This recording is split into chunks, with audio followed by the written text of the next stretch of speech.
Tune in and listen. Queens on a mission, dripping the mic on Sunday nights, presenting you with 2020 visions. So join us this day and every Sunday night with Ameerah, the Songstress, and on Blog Talk Radio, a for sure way to start your week off right. 2020 visions on Drip the Mic.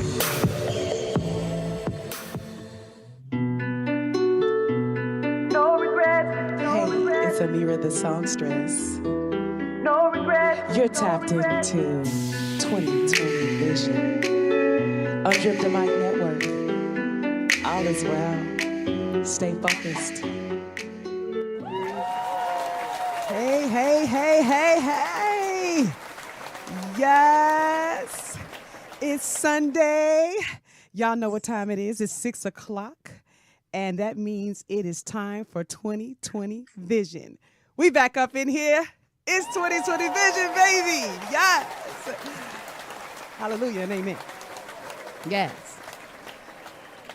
I'm not alone today. I have some special guests with me. I have one of my favorites returning, my guest co-host, none other than funny man himself, Evan Lionel. Can we talk about us Hey, Ameerah, the Songstress, the one and only. Good to be back, y'all. Good to have you. We got a special guest today. I'm excited. I'm so excited about our special guest. We have the extraordinary actor himself, the thespian, Stephen Williams is joining us in the studio today.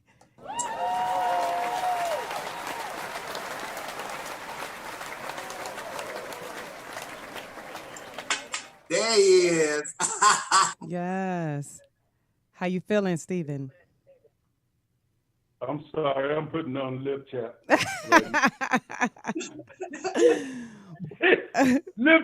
Lip tap is an homage to Safari. Remember Safari on what was it?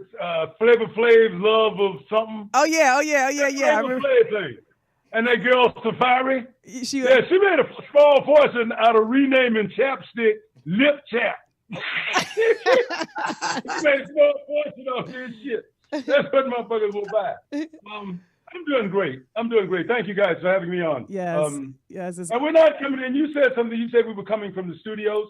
Everybody knows we're not coming from those studios. I'm coming from my house upstairs. Evan's coming from my house downstairs. I don't know where you coming from. I'm at the UBN studios in Burbank, baby. Yes. Okay, I'd like to be. Yeah, that's where I was supposed to be, but I wasn't coming outside my house. I'm not going. I'm surprised. Hey, it's amazing I let this Negro in my house. Okay, although he lives here, but but I hadn't seen him in a while. He's been on the road. Well, I'm glad you did. This is like me coming into the 21st century. Also, I've never done anything like this. I want you to know, Ameerah, you're my first. I love being the first. I have a granddaughter named Ameerah, by the way. Oh, really? My youngest daughter has triplets. So you named her Princess, huh? In Arabic, Ameerah. Yes, she sent me a thing. I think their names. She had triplets, and their names are Kenneth, Ameerah, and Anissa. And one is Princess. I think that's Ameerah. Yes. And Kenneth is the king, and Anissa is something else. In the African jargon, our cultural jargon. Yes. So you have a name that's in my family, in other words. I'm honored because apparently greatness run in your family. Yeah, see, people just say shit. How can you be honored? Because greatness runs in your family. Somebody named their daughters. No, this was the stars aligning. That's what this was. So we gonna get into this show, but I want to give a few shout outs before we get started. I want to shout out I Love Lee for the makeup. She, like I said, she beats this face, honey. She does this thing. Shout out to I Love Lee. You can get her at ILUVVLEE. I Love Lee on IG. Also want to shout out Brianna for the hair. She keeps this hair together for me. You can get her at Brianna X She He on IG. Also want to shout out my best friend lives in Atlanta. Her name is Kenya Harris. Her aunt Odessa passed away over the last week. And she was not just a auntie, but she was one of those best friends, mother figure. And, my bestie, she's just kind of feeling down right now. And I just want to send out love, life, and light to her, as well as some of my other friends and acquaintances that I've known that has lost people during this time. And not necessarily to the pandemic, but just during this time. It's bewildering to all of us, and we don't know what's going on. But I want to keep encouraging everybody that we didn't lose. Instead, we gained. We gained energy into the universe. We gained angels to advocate for us while we go through this. And sometimes angels are called to come and be warriors and fight alongside the highest power, our God, to keep moving this evolutionary thing that we call life along. So I just want to shout that out and just take a moment to say that. Yes. Yeah. You look amazing, Ameerah. Thank you. Thank you. Also, I have a very special shout out. It's actually a happy birthday, another birthday. The Taurus, like I said, Taurus has been, in here. I've had like at least 4 Tauruses last week of birthdays, and they were family and they were friends. But this very special one, this very special shout out birthday goes to my hubby. It's his birthday. And he doesn't only just supply the drinks every week, but he also runs the board, runs the sound for me, runs he does a lot. He does. I can't even say what all you do, but you've definitely encouraged me to keep going. I'm not going to say when you found me my light wasn't shining, but it's definitely shining brighter because of you, and you give me the courage to keep being me and doing what I do. So, happy birthday to you. Put the camera on him, Tony, right quick. Thank you, baby. Yeah. I want to do a special drink this time. What are you bringing? All right. Well, today we decided to do the Belvini 14-year aged single malt, obviously Caribbean cask. So it's aged twice over, the second time in the Caribbean cask to give it a nice little extra sweet tint at the end. But it is a single malt Scotch this go around, so we're actually doing a Scotch instead of an Irish whiskey or any other version of the whiskeys. So we'll do that today. All right, can you pour that? I would like to do a toast online, everybody. Grab your glasses, everybody. Can y'all toast with me? Right here. For my husband Henry's birthday and then 2020 vision, baby. What you got? What you drinking, Evan? I'm drinking tequila with Steven. We both got Hornitos. Okay, Steven? You drinking Hornitos? Your husband looks a little bit like me. He's on the air with us. Well, he's usually not on the air, but usually he'll, you know what I mean? But he's on the air with us now, right? Right now. Yeah, that's going to cut down on a lot of my shit.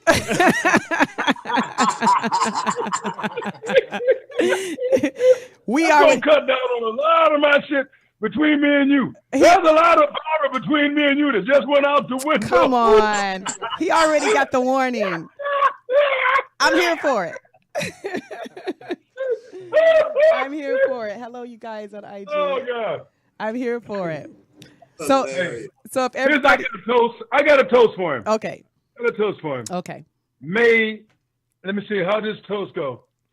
May the best days of your past be the worst days of your future. All right.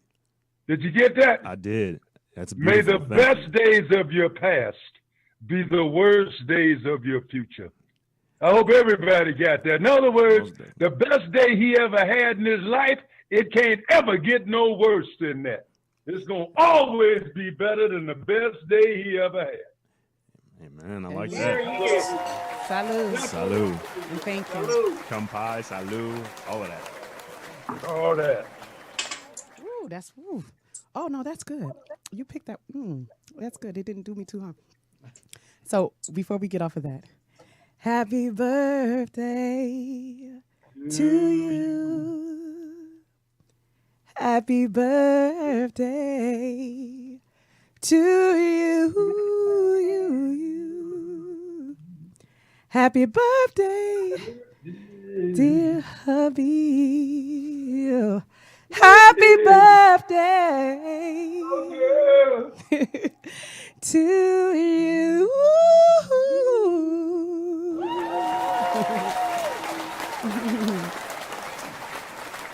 All right. Okay. Thank you for the assist, Stephen. I appreciate it. I'm a background singer by nature. Hey. If I had a fantasy at all, who was it that was, who was the young actress that used to be on ER? And she got to, I forget her name, but she's a singer also. Okay. And she got to tour with Tina Turner. Look her up. Ask her, look it up. Who was the young ER actress that got to tour with Tina Turner as a background singer? Okay. And because even Luther started out as a background singer. Okay. You know? Say that. So yeah. Oh, don't There's sleep so on many background singers. big stars started out as background singers. Yeah. You know, or writers in the background. Mm-hmm. So that's always been like one of my bucket list things or one of my fantasies. Okay. I want to be a background singer for somebody. I think I can make that come But true. there ain't no motherfucker out there right now who's hot enough for me to back up. Oh, really? You know, we don't have no male singers. Who we got that's a male singer now that's awesome? After Luther left, I was done. Luther and Teddy. Anthony Hamilton. Luther and Teddy was the badass vocalists. I don't know. Those Anthony two Hamilton, monsters Raheem were monsters. Devon, Carl Thomas. I don't know. Who we got now? Anthony Hamilton, Raheem Devon. Oh, you know who else? What's his name? Porter, Gregory Porter. Oh, yeah. Yeah, there's a brother named Gregory Porter that's awesome. Yeah, he's dope. Okay, I have a couple of more shout outs and then we're gonna get into this thing. Oh, you know. There's more. It's just this little thing that I do at the beginning of the show. Don't worry, it's almost over. Little lip chat.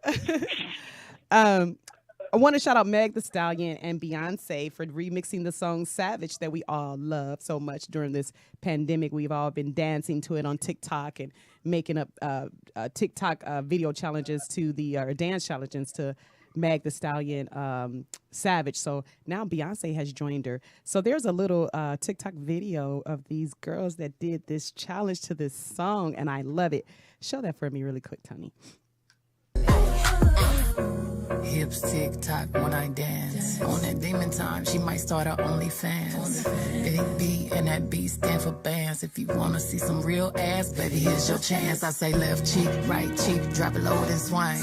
Texas up in this thing, put you up on this game. I be parking my frame, gang, gang, gang, gang. If you don't jump to put jeans on, baby, you don't feel my pain. Please don't give me hype. Write my name in ice. Can't argue with these lazy bitches. I just raise my price. I'm a boss. I'm a leader. I pull up in my two-seater, and my mama was a savage. Nigga got this shit from Tina. I'm a savage. Yeah. Classy, bougie, ratchet. That. That was hot. Oh my God, they was doing that savage thing. They was savages them damn selves, wasn't they? Hey. Can you still dance like that, Ameerah? Huh? Yeah, for sure. It's going down. It's going down. Like hang him on my wall. They ain't got nothing on you, huh? Nope. They got the booty. They do got the booty. I don't have all that, but but the dance moves I got. They stole your booty. They stole your booty. I didn't steal it. You know, it just God just didn't see fit for that part to happen. You know, remember we talked about this. Then we say, I can't have it all. You said I can't sing, dance, act, be funny, and be fine. Remember? Fine, right. Well, have a big booty. I can't. They did. He said that's enough. He said, God said, no, that's enough. Her husband was on here with us. What's all this booty shit? Oh my God. This is gonna happen all day. This is gonna keep happening. Now. He said, what's all this booty shit? Hey, Steven, he is cool. He ain't no soft. I'm confused. Hey, Ameerah from Detroit. I'm from Henry the is Oh, look out. already. Is that Detroit now? He's not Do we insecure. still have a Detroit? What that mean? What that supposed to mean, Stephen?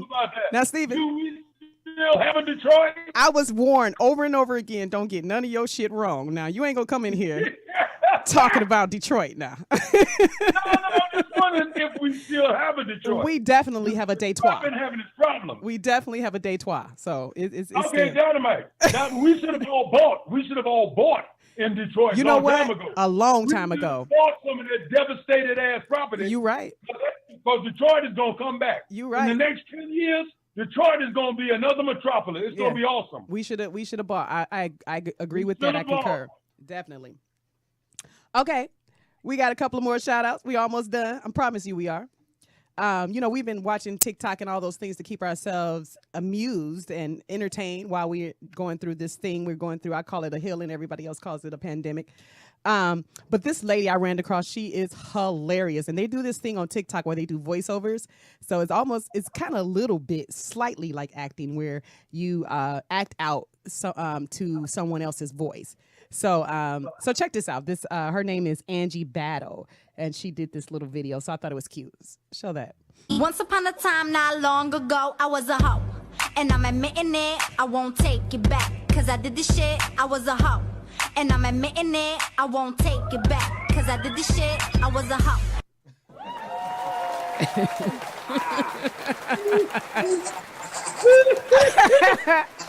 She said, I'm admitting it. She's still a hoe. Oh, okay. Okay. I mean, can you see it in her face? Can you see it in her face? She's still a hoe. Okay. That bitch is an undercover hoe now. She's an undercover hoe. She got the glasses on, the hair all up and shit. She take the glasses up, let her hair down. She's a stone cold hoe. Okay. Lord I help wish us. more women would tell the truth like that. Oh, there come you on. go. You see how old she is before she decided to say it. Now, come on. Just saying. And then what you gonna do, Evan? When they tell the truth, if they just say I'm a hoe, what you gonna do, Evan? What is that gonna do for you? I know what category to put them in.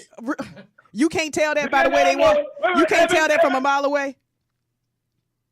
I can't tell from. Go what? What, Steven? Then we know how to act.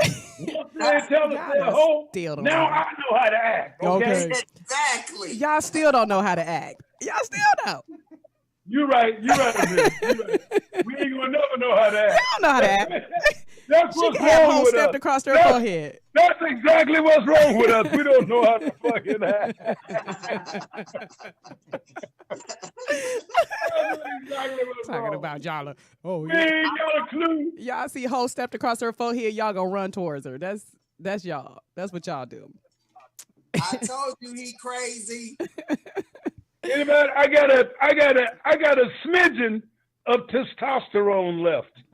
Okay, I got a smidgen, and you know what the fuck testosterone does to us. It makes us do shit. What'd you say? Said it. Did we lose him? He's talking to.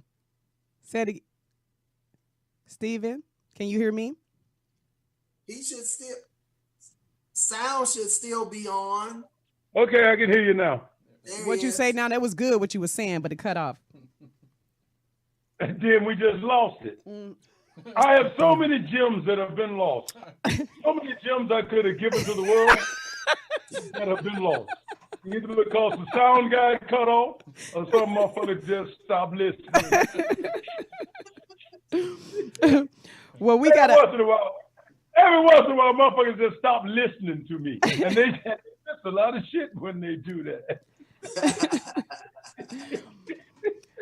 We got a very special shout out. It's the last shout out. It's a very special one. It's me. It's they have this thing called Voicey, and you can go on there, and like a lot of producers have uploaded their music, their beats, and as a singer or a rapper, you can go on there and you can make your own song, and it's like a little recording studio app. So you get on there, you sing your song.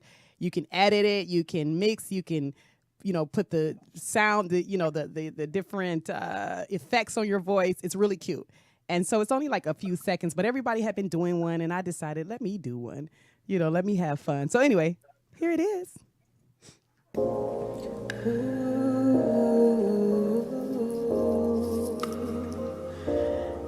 Yeah.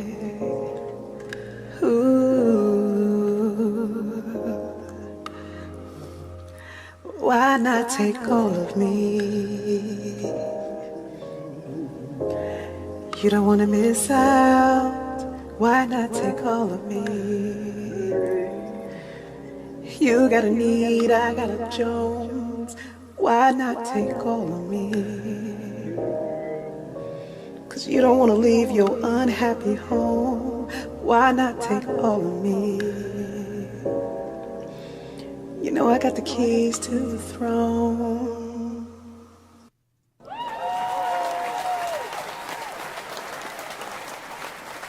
Wow, Ameerah. Wow.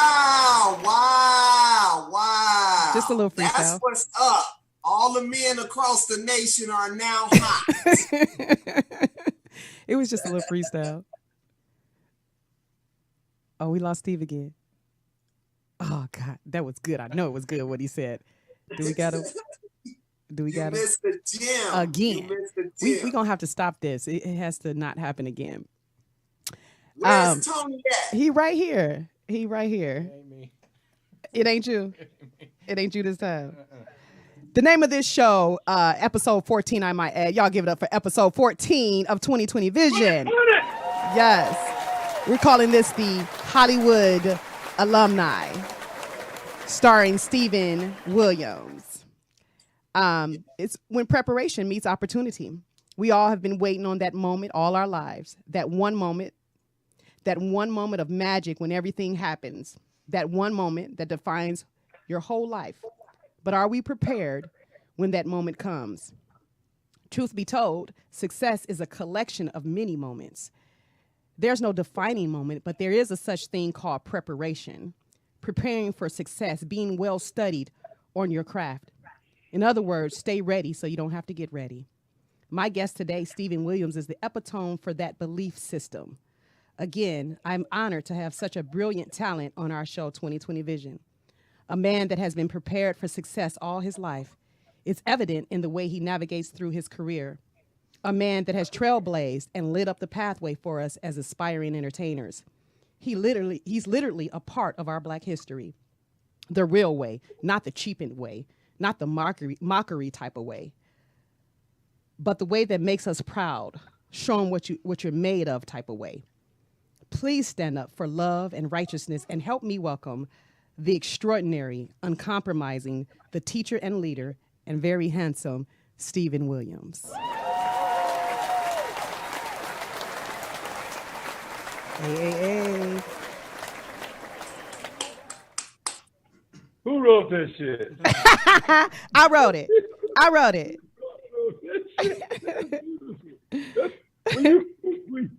God knows if you weren't already married, I'd ask you to marry me right now. I've never had, I swear to God, in 74 years of life, which I have experienced, which I am experiencing right now, and maybe 50 years of that in this business, I don't think I've had anything as eloquently and as such a lie written about me. He said a lie. It's not a lie. Fucking lie. You're humble too. About me ever. That was one of the most beautiful lies I've ever heard told. I mean, if you want to hear a fairy tale, there you go. Shut up. There you go. Thank you so much. Thank you so much. If I wasn't afraid I'd mess up these extension cords and shit right now, I'd get down on my knees and go, thank you. Yeah, beautiful thing, girl. Oh. Beautiful thing. I've had a blessed life. Yes. A blessed life and a blessed job history. Yes. You said the word, I think you said the word career. Denzel has a career. Samuel has a career. Brad has a career. Tom Cruise has a career. I have a job history, but I got one hell of a job history. Yes. Yes. I don't have a career. I think career to me means deliberate. Okay. Career means deliberate, means you've reached for it. You've reached for the brass ring. You've taken lessons. You've done the media. You've done the PR. You've done the business of the business. They call it show business. I've never done any of that shit. All I've done is be blessed. Wow. I got one day, some shit was dropped in my lap. If you ask the right questions, you'll get the right answers from me about how this shit was dropped in my lap and how the maker, whoever you believe in, God, Buddha, an ant, a grasshopper, but something laid something in my lap and gave me the ability to handle it. Right. And this is what I do. I say, I texted a young actor, I won't mention the name. Recently, I texted him, survival, just work survival. I'm a blue collar kind of guy, and work survival is sometimes a lot better than chaotic stardom. Okay. I've never had stardom. Even though I believe in my heart I deserved it. Yeah. I'm one of the baddest motherfuckers on the planet. That's right. I'm one of the baddest actors on the planet. Yes. I know this. Yes. Given the right project, the right director, the right writer, the right producer, the right group of actors around me, we can all shine. Yeah. Every actor has got an Academy Award winning performance inside him. You just gotta get all those ingredients together. Yeah. Like making the cake. The right amount of eggs, the right amount of flour, the right amount of milk and butter. Right. And you will get, Jamie Foxx is an example. Jamie Foxx came along, he did Ray. Jamie looks like Ray. Yeah. Okay? Yeah. They wrote shit, and he's a mimic, and he's a musician already. Yeah. So that shit wasn't a stretch for him. Right. I bet if you ask Jamie, he'll tell you that was easy as pie. It was almost like he was born to do that role. I felt like that Yeah, too. he got his. Yeah. He got his. Something came to him. The universe sent him that. That's right. And if you're lucky and blessed, the universe will send each and every one of us that role, which is yours. I think I'm destined to play Teddy Pendergrass. I can see that. I can see that. You look like him a little bit. I was Teddy before he went home. Oh, let me show you something. Hold it. Where you going? You on air? Oh, okay. Hey. Okay. I was Teddy before he was Teddy. Look at you. Look I at was you. Teddy before he was Teddy. Remember when Teddy used to do the cowboy hats and shit? Yes. And I had a beard and shit? Yeah. I was Teddy before he was fucking Teddy. Okay, turn off the lights. Hit that turn off the lights. lights. There's a whole bunch of other motherfuckers that can be like this too. Oh, and I want to do, you know who else I want to do? Who? I want to do Richard Williams, the father of Venus and Serena. Oh, okay. That mother, that's one of my heroes. Okay. Richard is one of my heroes. Okay. He raised two of the baddest black sisters in tennis and maybe in life. Yeah. On the planet. I want to play that motherfucker. So it is. My whole life is that, Ameerah. You just said something that's magical. And I'd wake up to it. You can speak it into existence. That's right. I'm living proof of that. I have spoke my life. Deep. That was deep right there, dog. That was real. Some deep stuff right there. That was, Evan, that was one of your can we talk about what real moment. Motherfucker, you've been around me for years. You've been around me since the beginning. You were there. You were there, my brother, when the two and Geddes. And Garrick Madison, God rest his soul. One of my best friend in life back then, my ex to existence, and you saw it. That's right. You saw it. Let me tell them, so y'all know, there's white everything, all in the door. It's quiet. Like, I was like, these white folks gonna kill us. And that showed me from the very beginning. I feel this. I'm actually scared to death, but at this point, I don't care. At this point, I'm so over this shit, I'm angry. You're upset about it? How could you not make me a star? How could you not make me a huge ass star? Because you are a star. You made yourself a star. And you it's already in said my it. power. Well, and it's in my power. It's in my power, but I choose to be a blue collar kind of guy. All I want to do is go to work. All I want to do is walk into a room. I would like to not have to, with the years that I've done the job, knows that I can do a job. So if you've written something that you know I can do, don't have me come in and compete with 15, 20 other, 50 other people. Just give me the job, okay? Let me go do.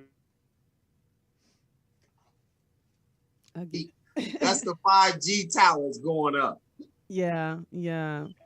And so, okay, here's a question for you. What was your first hasn't happened. I'm still waiting for my. You know what? I hope always be looking for that next what you've just done. That's right. And I know that it's there. What was your first? And a bunch of. I never wanted to be an actor. I never not wanted to be an actor, but and it started to snowball. Jackie Taylor, Black Ensemble Theater.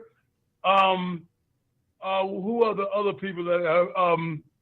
Travel Light Remains. I never worked with Steppenwolf. I don't want to name no people now, and I've named a couple already that I didn't even work with.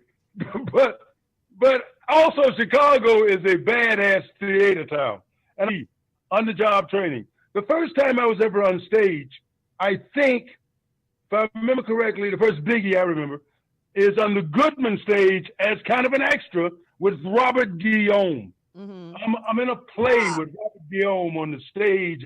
Just a bunch of stuff, man. And Blues Brothers brought me to Hollywood. If you want to name a biggie, Blues Brothers and Cooley High are the two biggies. Okay. Yes. They're the two biggies. Okay. I did Cooley High with Glenn and Candy, all those people. And you got to remember, too, I lived 2 blocks from Second City in Chicago. My residence in Chicago was 2 blocks from Second City. So I drank at the same bar with Belushi and them. I'm still buddies. We haven't seen each other in ages, but I'm still buddies with Jim. Jim Because Stephen, if you can hear me, just wait 1 second so we can get it back over here. Get it back together over here. In Chicago. I say names like Jackie Taylor, who Planet, including New York. New York actors on the planet.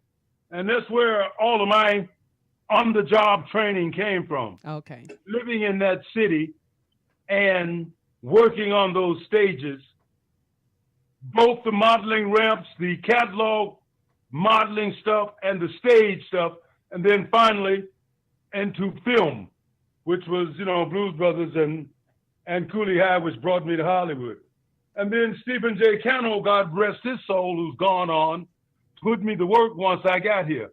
I've got 21 jobs having other shit happen. Let me put it that way.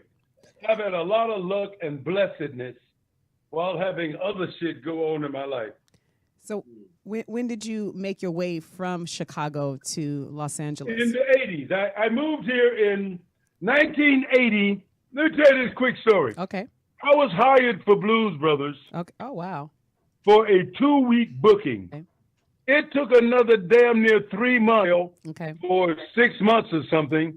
They would come up and get me every morning, take me every evening because it was a night shot, right? Mm-hmm. So sunrise came up, they would say, Stephen, you're wrapped, go home.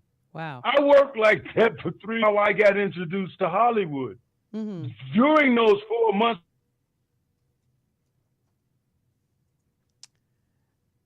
can you hear me, Stephen? Evan, I think I. And then I decided this is. I moved out here to LA, and I've been here ever since, and I've been working ever since. Right. And what I get up and do is go do auditions. I've had some great people, like I said, my wife, Ann Geddes, my ex-wife, kept me working. She moved out here, opened up an office. She represented John Cusack, Dennis Farina. She touched almost everybody that came out of Chicago at some point or another. Okay. All the badass motherfuckers that came out of Chicago. Yes. I've met Tanya and Sinisi and fucking Allison LaPlaca and blah, blah, blah, blah. You can just Google whoever came out of Chicago. My ex-wife touched them at one point. Beautiful. Malkovich. What was her name? What? Malkovich. The whole everybody that came out of Chicago. We got an awesome group that came out of Chicago. Mm-hmm. Okay? Mm-hmm. We have an awesome group. And she touched them in one way or another at one point. Okay. She touched me tremendously. And allowed me to What's your ex-wife? What's her name again? I'm sorry, I didn't catch her name. Ann Geddes. Ann Geddes. Geddes. Okay. I give her all the credit. Not all of it, shit. But shout out to you. He was with us. He don't even know that I was part of the reason he came. He was with the agency. Oh, you know what? On that note, let's go right into this segment, Actors Corner. Let's take a quick break here. We're gonna get some technical difficulties worked out. This moment is so much bigger. Diane Carroll. You just live here. Yeah, that's right. You better walk away. Go on, walk away, because I'm going to burn this motherfucker down. King Kong ain't got shit on me. I hear like you see, like that hummingbird outside the window, for instance. I can't hear, huh? You hear that? A heart just skipped a beat. But you're gonna have to make it work, Ray. Yeah, I'm gonna make it do what it do, baby. Yeah. Have you hustled? I run shit. Okay. And we're back. Shit. Say your line, though. Your line was in there. I don't hustle. What do you do? I run shit. Yes. And shit from here. Hey, that's the best place to run. And came back with, XX amount of money. Right. And you know what? No, this is a serious. Serious. And I told a friend of mine, I said, the work we put in, and I tell young people, and Samuel is a big advocate of this, I've heard. Okay. Samuel says he'll do any goddamn thing. That boy has got a pension, okay? He's got a pension and residuals. It's like the people on Friends. Those motherfuckers on Friends, they pay 10, 20, 30. I think I've heard up to 15 million, 20 million a year just going to their mailbox. What? Okay? Just going, because Friends is ran everywhere. Yeah. They get residuals like a motherfucker. Oh, my It's God. ran all over the world almost 24/7. Oh, my Those God. 6 people get a goddamn paycheck in the fucking mailbox. Oh, my God. Okay? Every week they can go to their mailbox and pull out the average cost of what a family is living on in America right the fuck now. We sometimes forget our blessings. I can go to my goddamn mailbox and live off the shit I get out of my mailbox for the rest of my life if I don't get out of hand. Right. If I don't do nothing stupid and spend extravagantly, and that's the reward. That's one of the rewards for the work we do. You don't have to do a lot of work. Right. Just do quality work and the correct amount of it, and you can go to your mail. But that's the way our business is set up. We can go to the mailbox and make a living. Wow. I don't have to do shit if I don't want to. Teach us, Stephen. And speaking of residuals, I was talking to Malcolm Jamal Warner, and before they cut the Cosby Show, they were living extremely well off the residuals from the Cosby Show. Wow. Yes. So it's deeper than just... And that's a damn shame that what happened. Yes. The wild parties was pretty common in the 70s and Common wasn't a word. Common wasn't a word. I have been with some of the finest women in my life, and I have called a friend and said, "What you doing?" And they go, "Well, I'm with a fine one too. Well, let's get together." There was a point at which we couldn't do it by ourselves. Right. We had to join up in an orgy. There was a point at which an orgy was the thing. Wait a minute. That was what was happening. Wait a minute. You didn't had want to be with no one person by yourself. Stephen. You wanted to be with at least 3 or 4 other motherfuckers in the room. Stephen, did you just say you had to join an orgy? It was no option. No, there was no option. Why, Stephen? Why? Your mindset. Now, there were options. Okay. Don't get me wrong. Okay. There were options, but your mindset at the time said, this is boring. It's just me and you. we got to get 4 more people involved. There was a time in my world where that happened. Okay? It happened. And I would not give anything to replace it. It was one of the most joyous times in my life. One of the most joyous times in my life. I miss it. I thought we was going, I don't know what I thought. We was gonna talk about what's real. I don't know what I thought. I thought we was gonna be talking about 21 Jump Street. You know what? I'm still stuck on the fact that he said he was there literally, and sometimes they didn't know he was there. Can you tell me? I didn't know I was there sometimes. Okay. I didn't even know I was there sometimes. Motherfucker had to tell me the next day. You know what you did last night? It was and you know what I'm so blessed about? What's that? It was never anything that was so fucked up. You've never seen me in the tabloid. You have never seen me in the tabloid or any of that shit. You did it with class. I had one hell of a life. Congratulations. Not to mention career and acting experience. Yes. But one hell of a life. And it never got public. Congratulations. It never got public. I do things at my house. Yes. Yeah. I've had several stars in my life that I have had to mentor. Yeah. I've had to say, no, man, you can't go across the street to Central Park and cop no dope. You got to send one of the boys. You are.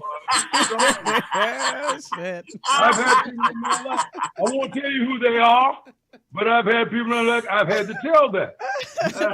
One of your boys across the street to Central Park and pick up that dope that we want.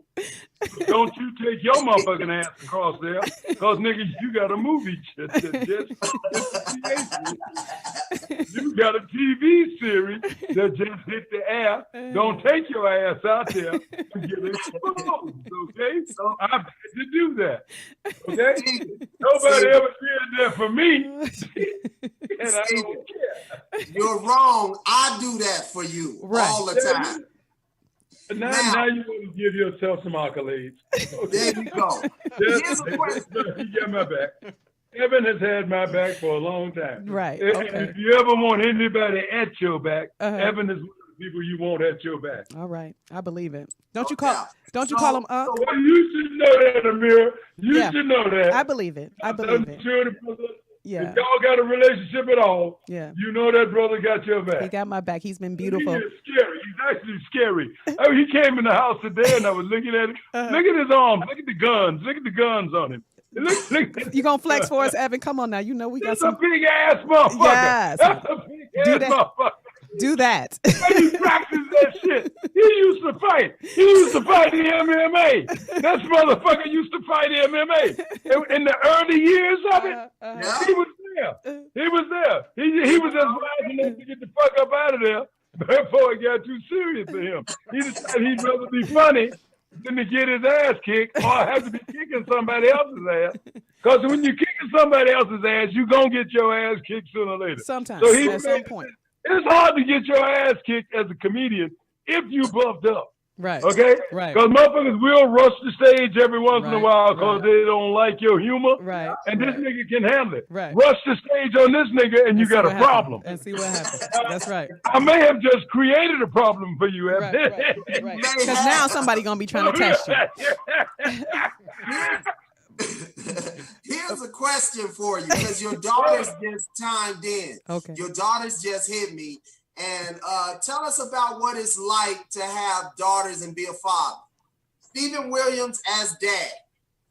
I didn't raise my daughters. Now, first of all, hey, let me tell you something. This is an opportunity to show you this man right there. Oh, wow. Wow, look at that face. Look at that. Yeah. Okay. Oh, wow. And this woman right here. Oh, beautiful. All right. That's my grandfather and my grandmother on my mother's side. Those are the people who raised me. Now, what was the question you asked, Evan? Because I wanted to relate it to that. To be a father. Okay. So I was raised by those people. I didn't raise my daughters, which is probably the luckiest thing in the world for them. Nigga like me raising children ain't right. But they have turned out to be two of the most beautiful women in my life. My oldest, by 6 months, These are different women, different mothers. Okay.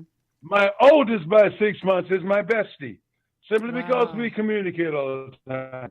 My youngest is just as valuable, but she's had her handful because she gave me 3 beautiful grandchildren, triplets. Oh, So wow. she had her hands full from the jump. Yes. So she didn't have a lot of time to spend fucking with me because she had 3 children to raise. Yes. She was only expecting to raise 1. Uh-huh. My oldest has 2, and I have a great grandson now. But I didn't raise my children. Their grandparents raised them. That history, I just showed you those pictures. Yeah. That history of what happens with black folks. A lot of us are raised by our grandparents. Yeah. Because our parents were so young when they had us. Mm-hmm. My mom was 16 Yeah. when she had me. I still have my mom. I'm 74. She's 91. Wow. I still have my mom. That's beautiful. It is so fucking cool. But by the same token, I never spent more than 6 or 7 years with my mom. You understand that? Yes. My Yes. grandparents raised me. Me and my mom spent X amount of time together, and then I was out of the house by the time I turned 17. Okay. So I've never spent more than about 6 or 7 years with my mother. So I say that to say the attachment is not like other attachments. Mm-hmm. Mm-hmm. When you spend 20 or 20 with my brother, I've got a half brother that has spent all 54 years of his life with my mom. And my mom still calls me by his name, sometimes mistakenly, even though I'm the motherfucker that's paying the rent for her, and he's the motherfucker that's been in jail forever. Isn't that how it works? That's how it works. What you say, Evan? What's your line, Evan? Can we be real? We can't talk about what's real. What's your line? Can we fucking be real? That's what I'm This saying. is the first time I've ever done any shit like this. I'm so interested to see what the feedback is going to be on this program. You know? 'Cause I've never done anything. This is my very first time doing social media, podcasts, whatever we want to call this, across the air, streaming. I have no idea what this is, except that my friend Evan asked me to do it. I'm doing it. And if you don't want to see the real Stephen Williams, I have no clue. Let me take that back. I have no clue what the real Stephen Williams is because I'm learning about myself nanosecond by nanosecond. Right. Even through this interview. And if a motherfucker tells me I know him, I hate when motherfuckers say that shit. Oh, I know him. Bitch, you don't know me. Dude, you don't know me. I'm learning about myself nanosecond by nanosecond. So how the fuck can you possibly know me? Okay? So, yeah, I just went off on a tangent. I'm just doing this. You want to do real? Let's do real. Okay. Ask me what you want to ask me. I will answer it. Here's a question for you, dog. Here's a real question for you. Okay. What was it like to be Mr. X on X-Files? A lot of people don't know you were Mr. X. I got called by, first of all, that role came out of what I was doing on Jump Street. Okay. A lot of the people who were involved with 21 Jump Street were involved in me auditioning for X-Files. Sound again. Stephen, give us 1 second if you can hear us. Give us 1 second. He'll still be talking. He'll still be talking? When the sound comes back up. Right. So now I think is it Davis or Murdoch? I'm not sure who started Fox. But they didn't, whoever was the head of the studio or Fox studio at that time didn't like me. Mm-hmm. But the Steve Beers, Patrick Hasberg, Stephen J. Cannell, they liked me, and they put me on tape. And it was the worst taped audition that I've ever done because I was supposed to go into a room and do the audition, but as it turned out, I had to put it on tape, and that threw me off. So it was a really bad audition, in my opinion. I'm moving the thing around because it's moving. The computer. Okay. It was a bad audition, but the producers involved, Hasberg and Stephen Beers and Stephen J. Cannell, were hyped up on me, so they really pushed me. Mm-hmm. And they got me to do that role. Okay. They got me the role, in a sense. And I didn't have the foggiest idea how to do the role. But his name is Mr. X, is what I decided. Okay. He's X, he's ambiguous. Do him as ambiguously as you can. Nobody knows who he is, what he is, who's his boss, who he's the boss of. Keep him a mystery. So I tried to play that role as a mystery. Let the audience decide who he is. Just say your line. Just say the line that was written. Oh, wow. And if a writer is in the room, I will sometimes ask a writer, what was your intention when you wrote the line? And if you can tell me that, then I'll try to give that back to you as an actor. Wow. Whatever your intention was, that's what I will try to convey to the audience. Jules. Yes. So the lines that I read as X, I decided to try to keep them just simple lines. I didn't try to give them anything as an actor. Let the audience decide who he is. Mm-hmm. Mm-hmm. And most people never knew who X was. We ended that series without ever knowing who the fuck X was. Wow. X died. X got shot. Did that transition into Supernatural and Rufus? Yeah, everything I've ever done and everything you will ever do, Evan, and you, Ameerah, yes, transitions into the next thing. Yeah. That's how we get to the next step, by doing the step that we own really well. And some motherfucker discovers, ooh, I like that motherfucker for my next project. Mm. You display something in your acting, in your performance, that tells somebody that I can use him or her in my next project. That's what we do. That's all we do, is put our shit out there. That's right. We throw our shit against the wall. And somebody's going to look at that shit and say, ooh, that shit fits with my shit. Yeah, yeah. So let's hire that motherfucker to do my next project. Yeah. And then it jumps into the next thing. That's how I'm looking at it. Again, that's a blue collar. That's a blue collar approach as far as I'm concerned. Right. Just do your work. Do what the fuck you do.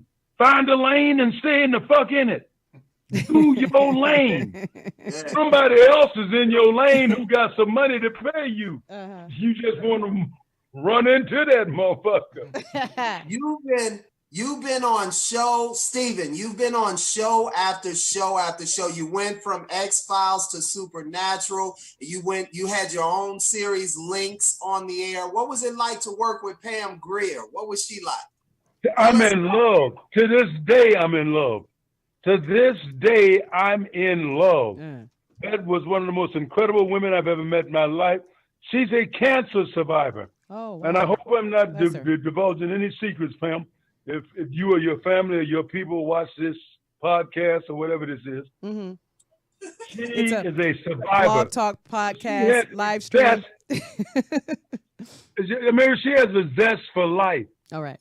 Every birthday that a crew member had, she was there with a cake. Every fucking, special occasion, anniversary. We were there. We are. Look at this. Me, Pam, and George Sanford Brown. George is awesome. A great director, a great actor. Him and Joe Insco, who was on that show, the white boy, they created two of the greatest characters ever on a TV show as far as I'm concerned. I had so much fun on that show. That woman, we walked in one day. I have a bicycle out here in my cabana right now. We walked in one day. She had 16 classic bicycles that she had bought for the cast and the writing and producing crew, just as a gift out of her heart, just out of nowhere. She loves life. I fell in love with her. Oh. I slept with her. Wow. You did what? You did what? What happened? I don't know. Run You it back. gonna have to explain that. Run that back I'm again. gonna get a reaction. Run it back. I said this on a couple. Just I run it said this on one other show with Evan. Just say it again. When I say this, One more time. people don't understand. Me and Pam were doing the show one afternoon, and we took a lunch break, and on Paramount Studios, and we decided we didn't want to eat lunch. We were tired as fuck because we were working 16-hour days, and we said, let's take a nap. And we took a nap together in her trailer. We took a nap together. We actually slept together. We took a nap during lunch, and we slept together. Let's be clear. So I can claim that I slept with Pam Grier. Let's be clear. on that note, we got. We just laid down and we snuggled. We spooned. Oh. I will reveal that. You spooned with Pam Grier. And we slept together. Good for you. That's all that ever went down. Good for you. All that ever went down. I love that woman with a passion. Oh. She is an icon. Shout out Pam Grier. We love you. She is an icon. Yes, she is. You know? Yes, she is. You know, on that note, we're gonna take a little bit of a break here. Just a little bit. Just a little bit. Just a little bit. I'm on a roll. We'll be back more with Stephen Williams. We are on tuned into Drip the Mic Network. It is a blog talk. It is a podcast, and we are streaming live on Facebook, YouTube, as well as Periscope. And they're also tuned in on IG. Hello, IG family. And we'll be right back.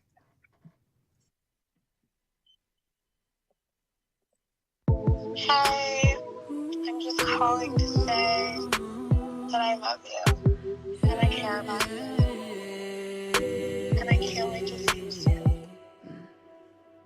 I know that he left you broken, and he don't even know it. Well, fucking me don't matter. Baby, I can give you better.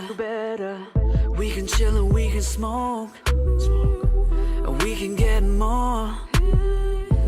I can give you more, yeah. Baby, I can give you more. Yeah. We gonna work for this. He gonna be cursing us. We gonna dance to it. I'm gonna swerve for us. We gonna paint this shit. It gonna be permanent. I got some juice and gin. We get it turbulent. We gonna work for this. He gonna be cursing us. We gonna dance to it. I'm gonna swerve for us. We gonna paint this shit. It gonna be permanent. I got some juice and gin.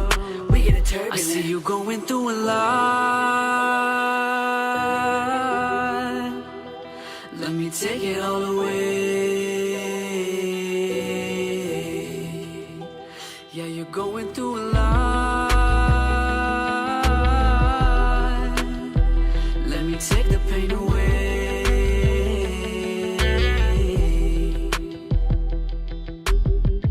I can be the one you need when you need it. Too good to be true, babe, you won't believe it.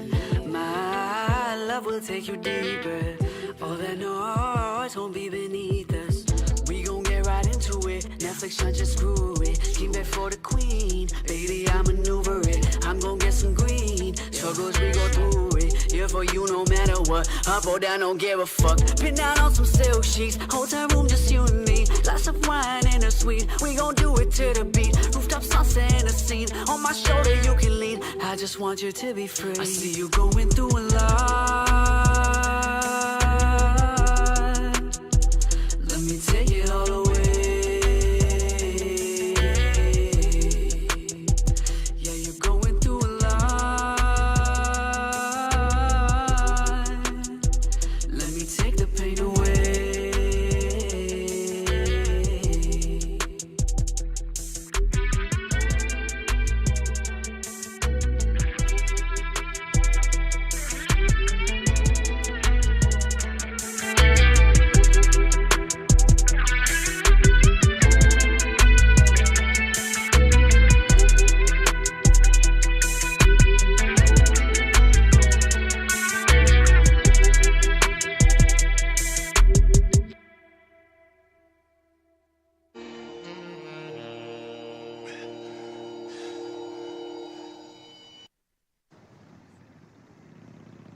So you lost him?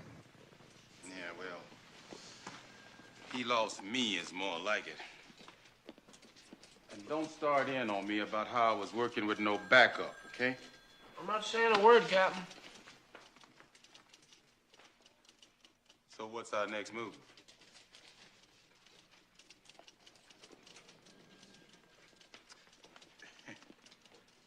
I think I've just learned the secret of shutting you two up.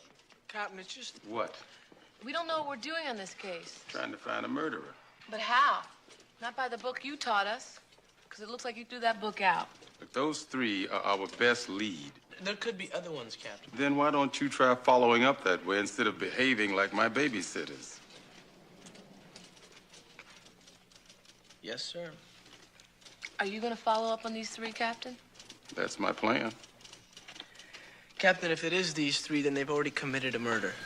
I can take care of myself, okay? But there are three of them. And I'm a trained police officer, so there's nothing to worry about, all right?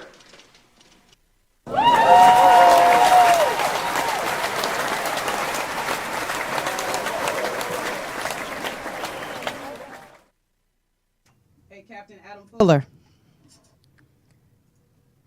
He's talking. That was Captain Fuller. Yeah, Captain Adam Fuller. Oh, I heard my voice. I couldn't see what was going on. But I heard my voice. Listen, I just want to say something about, you asked me about working with Pam Grier, and I thought it was fabulous. And that. But I want to say something. I just want to mention something about other people. Okay. The Randy Goodwin and my co-stars in Golden Brooks and Joe Insco. I want to mention Tim Reed, who created the show, and Susan Fels Heels, who was a protege of Bill Cosby, okay, who created that show. Some brilliant people who really never got, in my opinion, their accolades for what they did. Okay. They were too smart. They were too goddamn smart for the fucking white world. Yeah. At that time, the white network, the television world at that time. Okay. They were too wise, they were awesome. They didn't do buck-eyed, blackface, and I won't name the shows because I don't want to make no enemies. Right. But there were a lot of shit that was on television that was just shit. Right. And Bill Cosby and his show and Lynx was one of the most intelligent shows ever. The political shit we went through because of that show. Yes. I came to realize what it was. It was too smart for them. It was too non-niggerish. Huh.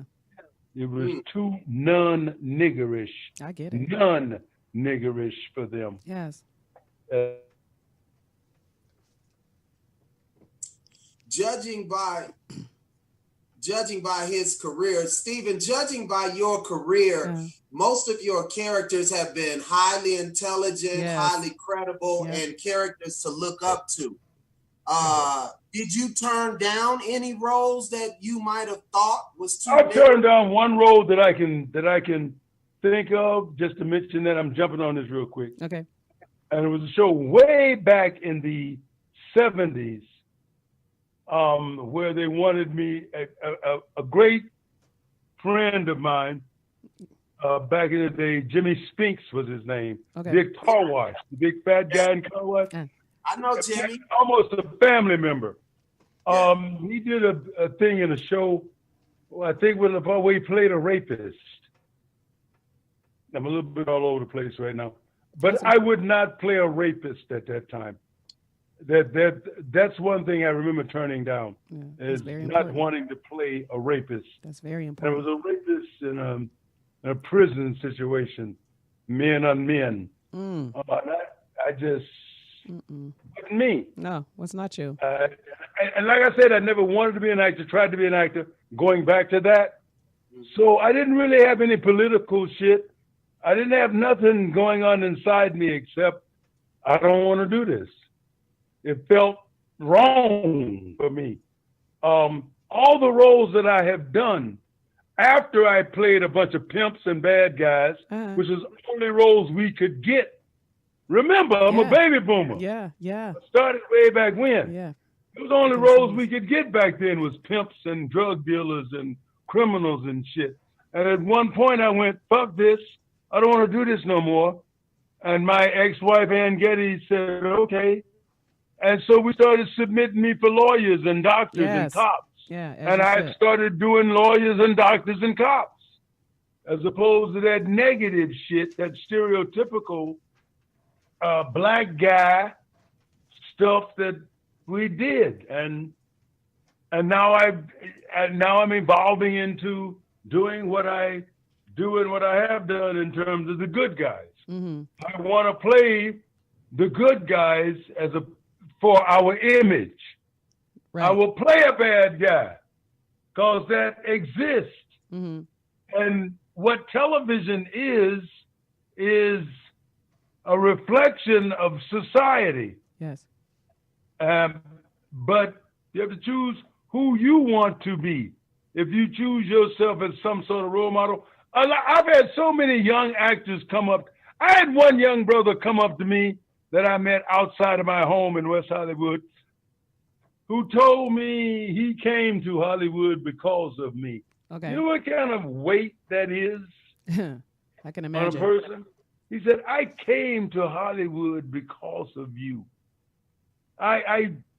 He worked his way across the country to get to Hollywood because of me. You know what kind of weight that places on me as a so-called role model? Yeah. Mm-hmm. I was going to ask, did you start any mentorship programs? You're such a teacher.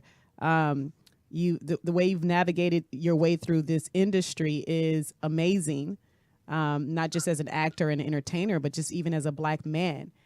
You know, I know that you personally mentor people, even like Evan. But is there any program that you started, or is there any program you would like to start mentoring young black men in the industry? No. No? No. I have no desire to take on that responsibility. Okay. Live your life the way you want to live your life. I have no desire to tell anybody how to live their life. Okay. I have no desire to do that. There is a right way. Right. And it's about, I don't lie, I don't steal, I don't kill, there's a lot of the 10 Commandments, there's at least 7 of them that I follow. You know, there may be 3 of them that I violate. I will take some more time outside of this and go through them, but I don't want to be a role model or a mentor or nothing to nobody. I say, if you don't know what's right and wrong, fuck you. If you don't, if you weren't born with what's right and what's wrong, I can't do anything for you. But specifically, I can't do anything for you but tell you, this is wrong, brother or sister. Or this is right, brother or sister. And if you don't feel that in your heart, then I ain't got shit else to do with you. But specifically, do you find yourself giving out a lot of advice, though? I mean, come on, if you're on set and, you know. People want, and I yell it out sometimes. My friend Herm told me, he said, nigga, you are overwhelming. It's better than being underwhelming. He said, nigga, you are overwhelming. He was trying to remind me of an audition that I went on and I told him about, and I told him about how I didn't get the role, and he was like, yeah, nigga, if you did what you just said, you did. I can see why you didn't get You were overwhelming. I'm passionate. I'm passionate about what I do. Right. I've got a sign on my wall behind me. I wish you could read it. It says, passion is not friendly. Yes. And it is contemptuous of everything that is not itself. Yeah. Passion is not friendly. Uh-huh. And it is contemptuous of everything that is not itself. It's a James Baldwin quote. Okay. I'm not quoting it completely, but those are the words that I remember from my poster on my wall back here. Right. But think about it. Passion is not friendly, and it is contemptuous of everything that is not itself. So passion is the key. Mm-hmm. If you ain't got passion, every time he's dropping those jewels. And he dropping jewels. I know he is. Technology taking them out. Oh my God. Steven, question for you. Was 21 Jump Street the show that changed your life? Like, and put you in the A-list area of Hollywood? nigga, I ain't never been in the A-list, number one. You are an A-lister. You are an Number A-lister. one, I ain't never been an A-lister. Stop it. And if I ever get to be one, it's going to be one of the happiest days of my life for whatever they call A-listers in this business. I know I have A-lister quality. I know I can do A-lister work. I can do A-lister work. Give me an A-list fucking director and an A-list director, and I will do A-list work for your ass as an actor. But the question you asked, I think, Evan, I think the question you asked was, what was the question you asked? Was 21 Jump Street the show that elevated your career to that next level? No, every show is the show that elevates my thing to the next show. That's right. Every fucking show. Yes. I can do a cameo. This may be it. That's it. That's what right. we're doing right the fuck now may Steven. be it. That's right. 2020 vision, baby. Yes. You know what I'm saying? 2020 vision. Oh my God. Okay. Steven, he gonna have to say that again. And you know he gonna have to say that again. Oh my God, and he's paused too. Oh, wow. That's totally in the hemisphere. Thing that propels me into the next thing, or the thing that propels me into oblivion. Okay.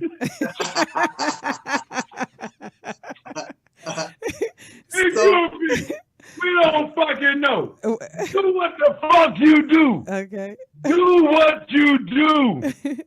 Find your lane. Work your lane. Go, Evan. Stay in your lane. One of your favorite roles, I would think, and I've watched you throughout most of your career when I was old enough to understand this. One of your favorite roles was Quentin Dixon on The Shy. Would you like to play more roles like that? Why did you like Q so much? I can't even tell you, man. I loved Q. And when you talk about favorite roles, X-Files, Q, L.A. Heat. L.A. Heat was a B or a C or a D show. I had so much fun. I remember L.A. Heat. Yeah. I would like to do Quentin in The Shy again. Mm-hmm. I think the reason I was taken off that show is because I was so good. I got that much ego to say that show was created by Lena Waithe, and it was a coming of age story about those kids. Okay. And that my character, Quentin, took over that show the first season. Okay. And it was because of the writers and the producers, man. They did it to themselves. It wasn't me. It wasn't shit I did. You wrote some good shit for me. Right. And I played it very well. Yes. And it took away from what your initial fucking dream was supposed to be. Everybody tuned in that show to see what the fuck Q was going to do. Yeah. They didn't give a fuck about those kids. Papa was Papa, the little fat guy. Papa was always interesting. Everybody wanted to see what Papa and Q was doing. Right. Okay? Fuck everybody else. Everybody else was just there to ride on Papa and Q's coattails. But, I have some belief. I have beliefs about X-Files. I believe this is a nigga who is called Mr. X. And the name of the show is the X-Files. And this fucking nigga is called X. I believe to this day that David Duchovny and a lot of motherfuckers went, do this, we got to do something else with this motherfucker, because this motherfucker is taking over the show. I believe that. I believe that's why I was killed off. Why the fuck would you kill off such an interesting character? The writing was interesting. The writers were awesome. Yeah. You know, I'm giving accolades to the writers. And they wrote great shit for me. Uh-huh. They wrote great shit for me. And I think I played it well. And now you kill him? And you don't know nothing else about him? So how do you call a motherfucker X and never reveal what the fuck his whole X shit is about? Right. You know, fuck y'all. so you know, fuck y'all, really. The fuck on. The fuck on. So what's that like? You know, I noticed you said that like they killed you off the show. So in the acting world, TV series, you can actually, and I hear about this a lot, but I just don't have an understanding of it. So you can actually get killed off a show, and you don't know what's coming. Like you can actually get killed off a show because you're too good, because you're taller than the star. But no one tells you that this is the end of your contract, the end of your, you know, this is the end of you on the series beforehand. You just, one day you come to work and it's written. And hey, you know what I got? What? And I love it to this day. I got from Chris Carter himself. Stephen. Okay. Here's the good news. You're coming up to Vancouver again to shoot another episode. Ooh, more money. Okay. Here's the bad news. You got to take a bullet. Okay, this is shit we shit, and that was it. And they killed me off. And then I hear rumors about why I was killed off. And I hear rumors that the fucking star of the show was jealous. Well, that X was taking over the show. That you hear rumors. You don't know shit. Right. I do know that I've got residuals coming. Okay, that's what I was going to ask. Episodes that they run. That's what I was going to ask. In. Yeah. I do know that I did a good job. Yeah. I do know that I did a good job. Yeah. So and that's all we can do. Yes. You, Ameerah, you, Evan, me, Stephen. We appear on these fucking in front of a camera, and we do the best we can. We do what we do. Yes. To the best of our ability for that moment. Yes. And we all have moments that are brilliant. We have moments that fucking suck. Right. But we do what we do. That's right. Yeah. That's right. And so you playing Robin Givens' father on Ambitions. How do you keep it straight as fine as Robin is? Robin kept it so professional. We kept it so professional. And it was so real. Yeah. It was wonderful working with. It was wonderful. This is a Will Packer show too. Okay. And that boy is bad. That boy is awesome. He's like Tyler Perry, you know. And we shot it at Tyler Perry Studio. You got to remember, all these things are going on. Mm-hmm. Yeah. In my head, I'm shooting a Will Packer show. I'm shooting at Tyler Perry Studios. I'm shooting with Robin Givens. You know. Yeah. All that shit's going on while I'm trying to learn lines and show up and say them in front of a camera. All that shit's going on. And it turned out okay as far as I'm concerned. As long as I'm doing what the fuck I'm supposed to do. Yeah. And I did what I was supposed to do in my mind. Yes. I could have done it better. I could have done it worse. But it's done. Yeah. It's done. That's right. So That's how do you juggle those shows at one time? Because I noticed at one time, Stephen, you were on Yellowstone, True Detective, and Ambitions, and you were just coming off The Shot. How are you doing all of those shows at the same time and staying, focused on your characters? Even right now, before this coronavirus hit, yeah, I'm doing Snowfall. Mm-hmm. I'm doing Stumptown. Yes. I'm doing All Rise. Yes. I just finished Harley Quinn, the movie. Yes, Birds of Prey. I'm doing Home Before Dark. Yes. I just come off of Lock and Key. Yes. I'm blessed. You are. Niggas. I don't mind using that word. Fuck everybody out there who says the word. Fuck all you adults. Fuck all you adults who keep saying the N word. It's nigga. That's the word. We've used that as goddamn. We love each other for that we word. Reappropriated Okay, that word. so fuck y'all. Yeah. But I'm doing that right now. Before this coronavirus hit, I was doing the same thing you just mentioned, Evan, before. I've always been doing multi-characters. Okay. I'm on television 24/7. I'm a motherfucker who's on TV 24/7 somewhere. Right, but the question is, I am blessed. them at the same time. Keeping those, let me ask you, keeping those characters together, all I got to do is go to the makeup artist and say, how was my mustache then? Okay, so now we got to cut it down for this and hope I can grow that beard back that I was playing such and such in the next role by the time the next role comes around. That's all I worry about is my physical appearance and my roles. How do I keep these together?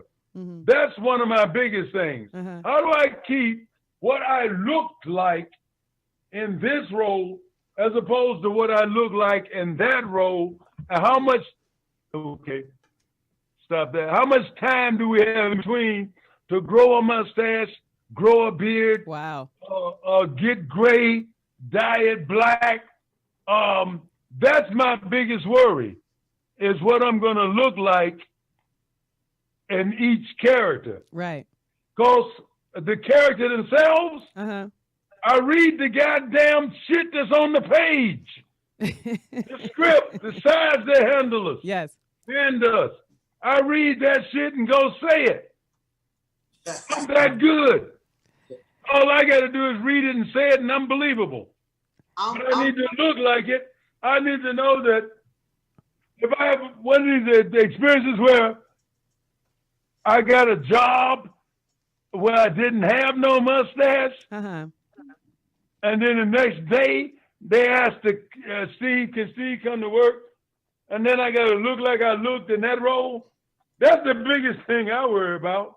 I don't worry about anything else. Everything else comes natural to me. Wow. It's laid in my lap. God blesses me with it. It's laid in my lap. Well, looking at you, I can see God has blessed you. It looked like you got your shirt off and you said you 74 years old. Do you prefer women your age or 21 or 22? Nigga, what kind of question is that? What kind? I was gonna say the same thing. What kind of question is that? Hell. That nigga just went all off script. That's of no concern. Okay. That nigga just went so fucking place out. Look, I got a little clip that I want to play from Ambition. You know what, Evan? Let's do that. Evan, you one of the motherfuckers. I love you, man. Because you still make me feel good about myself. You make me feel good about myself. You got nigga, you 74 and look at you. You got your shirt off. Do you like 22? Oh, I didn't realize. Oh, wow. No, he really had his shirt off. Oh, he really had it open the whole time. I didn't get that. I just thought maybe Evan was just trying to start some shit. But yeah, you are like really got your shirt open. Like, wait, Evan, wait a minute, Evan. Let me, what do you Evan, prefer? Evan. Let me play this little clip from Ambitions. You took us into Ambition, so you get the clip now. Let's play this. Let's play this clip from Ambition. I can do that part. So you could. So do that again. Say what you said to her. I could do that part. When you told her she was a brilliant lawyer, but she got a lot to learn. Say that part, so I can say the daddy part. Ameerah. Yes. Ameerah. Yes. Here it is. You are a brilliant attorney, Stephanie. You got a lot to learn. We'll just see about that, Daddy. You know, I keep saying to everybody, I am, and again, this is the first time I've ever done anything like this. And God knows, I have no clue how it's coming across, but I just love that exchange that Ameerah and I just had. Yeah. We're really glad to have you on this show, man. It is wonderful. We are online. Like we said, we're broadcasting live to Facebook, YouTube, Periscope. We're on Blog Talk Radio, so we're on the internet as well. And we actually have some chatters that's been chiming in to ask some questions. So I'm gonna take a couple of questions from the chatters. You can call in at 646-378-0355. And then you press 1 if you want to ask a question, or you can chat it up with us online. So we have Please ask me some questions, somebody. So we have 2 questions for you from the chatters. Just 2? What's that? Has anyone ever confused Mr. Williams with actor Richard Lawson? And did they leave? Wait. Have anyone confused Mr. Williams with actor Richard Lawson? That's the first part of the question. That is the second part. Okay, let me answer the first part. Okay. Is everybody with me? Yes. That is a most interesting question because you're looking at me now, I guess. Yeah, we're looking. I don't look shit like Richard Lawson. And that motherfucker married Beyonce's mama. That motherfucker married. But Richard and I have history in that. Number one, I love this brother. This brother created some sort of golf piece of equipment that hopefully gave him some money. We were also destined to play brothers back in the day, back in the 80s. Okay. When we first started Jump Street and da-da-da, and him and Della Reese did a show, and I forget goddamn, my mind went blank. Hate this. Actors, man. But we had a lot of history with Stephen J. Cannell, the whole Vancouver, North Hollywood, creating a studio up there, North Shore Studios, with the Bronfmans. We had a whole history where Richard and I were supposed to play each other's brothers and be in a series together.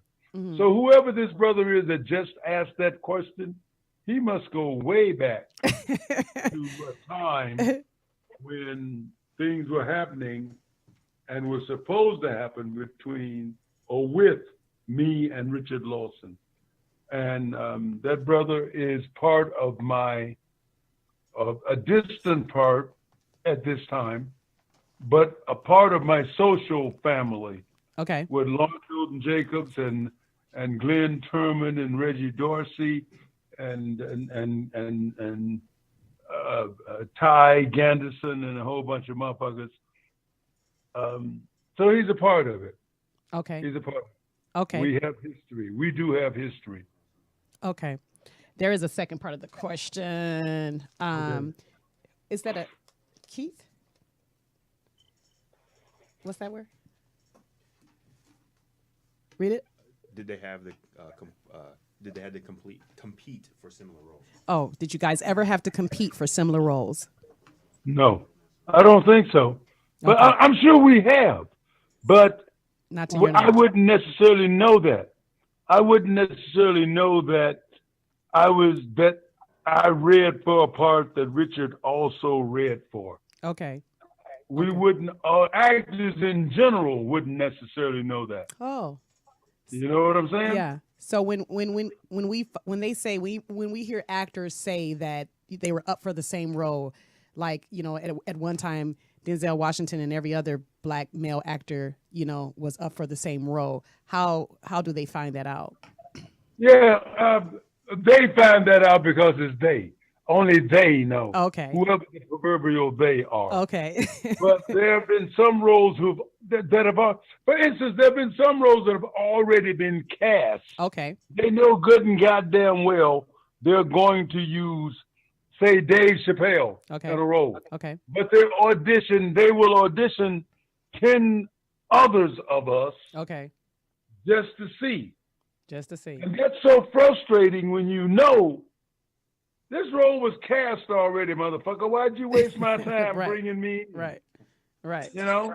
How do you circumvent that? Things that they need to see. Mm-hmm. The proverbial they. Okay. The casting directors. Yes. The producers, the writers, the directors. Yes. They need to see the comparisons. They've already decided on somebody. Let's look at it this way. they've already decided on somebody. Okay. But they want to see 10 other motherfuckers to make sure that their decision is the best one. Right. Right. So that happens a lot. Okay. So I'm sure Richard and I have been up for the same roles, and we didn't even know it. Wow. Who was the chatter that asked that question? That was Richard Keefe. Thank you for asking that question. We actually have great questions, my brother. Great questions. I hope I gave decent answers for you. I think we're good. I think we're perfect. We have another caller. We have a caller. That was a chatter. We have a caller. Who's on the line? Keith is actually on the line. Hey, Keith.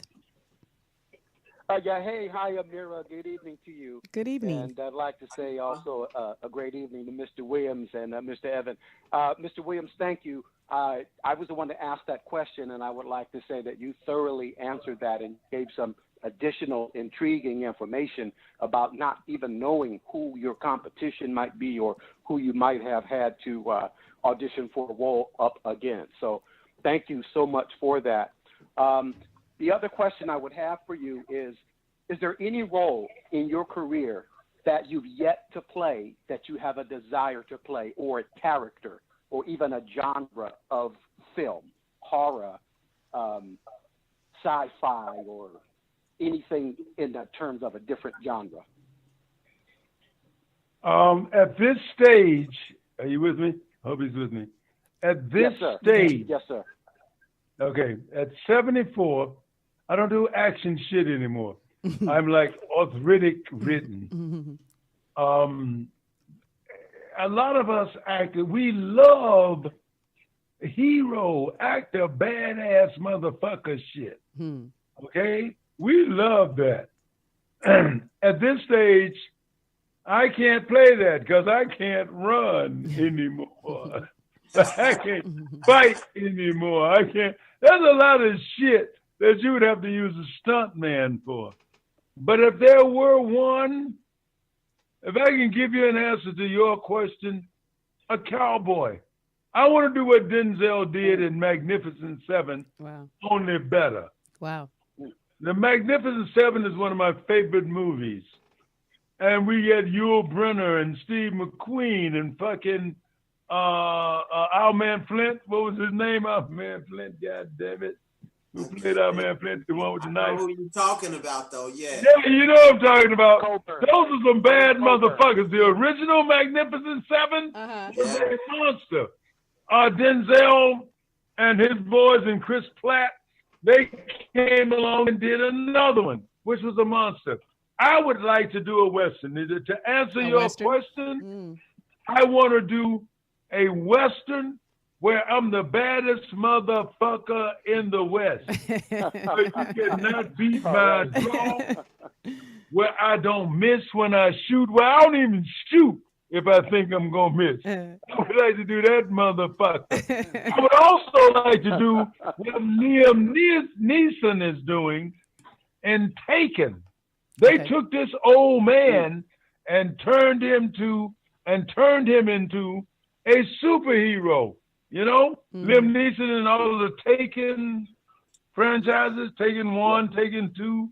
Right. I would like to do shit like that. Okay. I'm not cute enough to do the handsome leading man anymore. Oh my God. But I would love to do something that the world is. We are into more action shit than we are into stories right now.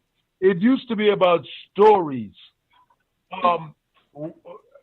Something that really affected your heart and da-da-da. Now it's about action heroes. The Marvel comics, the DC comics, the badass motherfuckers. But if I wanted to play something, it would be a badass motherfucker. Like Steven Seagal. Steven Seagal only uses his hands. He does not have to kick or run when he fights. You know what I'm saying?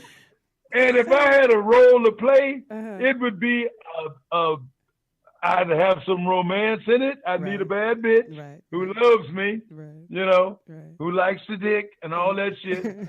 I'd need to be able to shoot, and every time I shot, I wouldn't shoot unless I hit something. You know, these motherfuckers who shoot 1,000 times with a goddamn submachine gun and don't hit shit. I don't want to play that motherfucker. I want to play a motherfucker who throws a knife and it lands straight in the motherfucker's heart, who shoots him and it lands straight in the middle of a motherfucker's forehead. I want to play the baddest motherfucker on the planet who has limited abilities. Okay? But you can run, I can't jump, I can't fight, but I can shoot and throw a knife. Right. Or whatever the fuck. Right. I want to play somebody who's invincible. If a motherfucker asks you what superhero quality you would like to have, people say fly or read minds or do what Spider-Man do. No, I would want invincibility. Okay. That's all I need is invincibility. I can feel like that. You can't hurt me, motherfucker. I can feel Fuck that. you. And no, what I'm going to do to you, maybe minor, but you can't hurt me. Steven, you did play.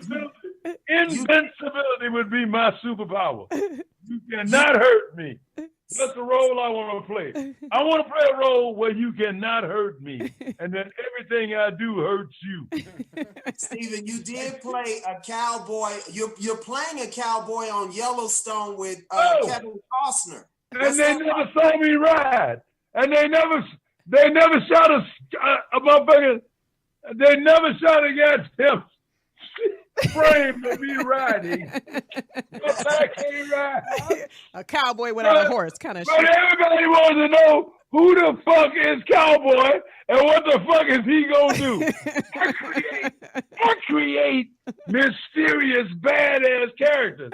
I'm a bad motherfucker. Yes, you okay? are. I'm a bad motherfucker. So you work shit that people want to know about, and then the network don't ever let them know about it. That's on Yellowstone with Kevin Costner. You and Kevin Costner work well together. What's that like, though? It was one of the most. Now this is very serious. It was one of the most beautiful experiences of my life. Number one, before I did my scene with Kevin, he had come around and sat with the crew, the guys. You know, we're sitting in between takes, and Kevin came over, sat down, talked to us for a while, and he was so fucking cool. He was so fucking cool and just a regular, one of us. We were sitting around our star chairs. It either says cast or, in my case, it said cast because I was not a regular, so it didn't say Stephen Williams on the back of my chair, which was, you know, disappointing. Poor baby. Man came around, he was cool. And then when I did my scene with him, it was so cool. We had a few words. I think it was something like, I'm Cowboy. My name is Cowboy. I'm working my way across the country. Somebody told me you had work here or something. And Kevin says to me, oh, look at that. Ain't that beautiful?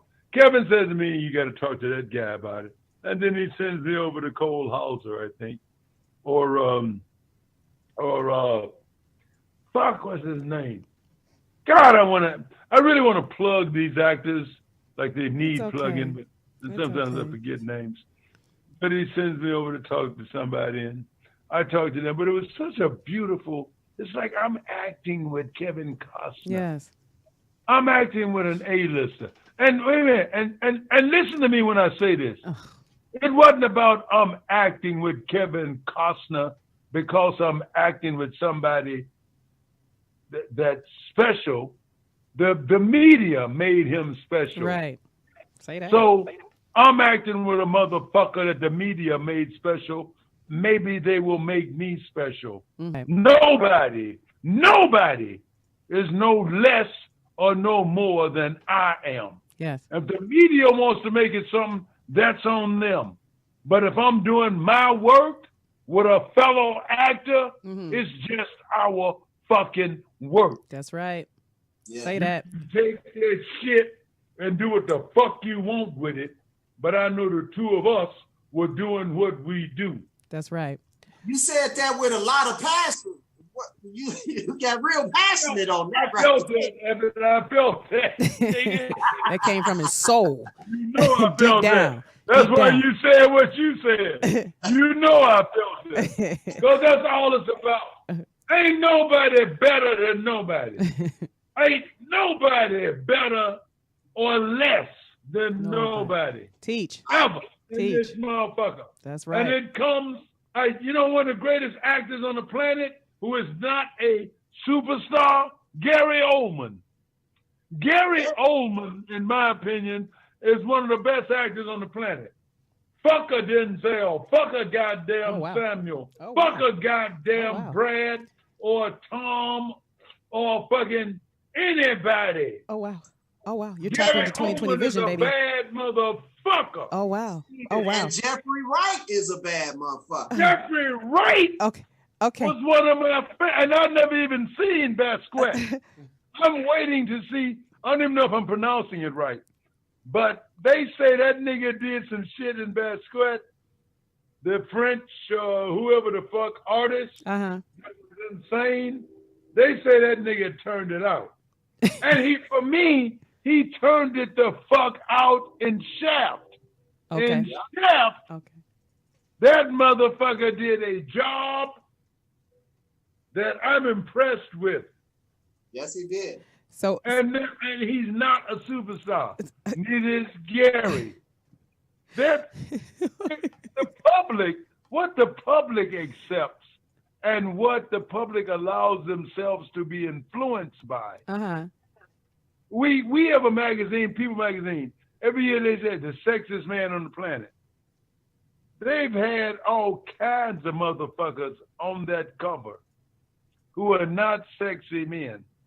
They are just what the media says is righteous for right then and right now. At that moment. That's right. I'm so fucking disappointed in the public. Wow. And it's to say that is to put myself in danger and to put my heart. I don't know how the fuck you made. How the fuck did Kylie Jenner get to be a billionaire? Oh, wow. Who the fuck is buying her shit? That's a hell of a subject. Yes. That bitch is a billion. I'm sorry, either it's Kendall or Kylie. Right. I'm not sure which one it is. I think it's Kylie. But how do you get to be a billionaire based on what? Right. You don't do shit. Right. I understand it. You don't do shit. I understand it. So I'm saying to the public, are y'all buying her makeup? Are you buying her brand? Fashion? What the fuck made her a billionaire? They call it branding. I'm confused. And I got no goddamn problem with motherfuckers who can do this. I think that, what's her name, Kris? Kris Jenner. Mm-hmm. Everybody says this. That bitch is one of the baddest bitches. She's turned all of her daughters into goddamn multimillionaires. Yes, she has. And who the fuck made them multimillionaires? The goddamn public. Yes. Send me some of that money. Send me that shit. Send me that potion. Uh-oh. Evan, we gonna get one more call in here before we get off here. I think it's because when he started yelling. Okay. Evan, we want to get one more call in here.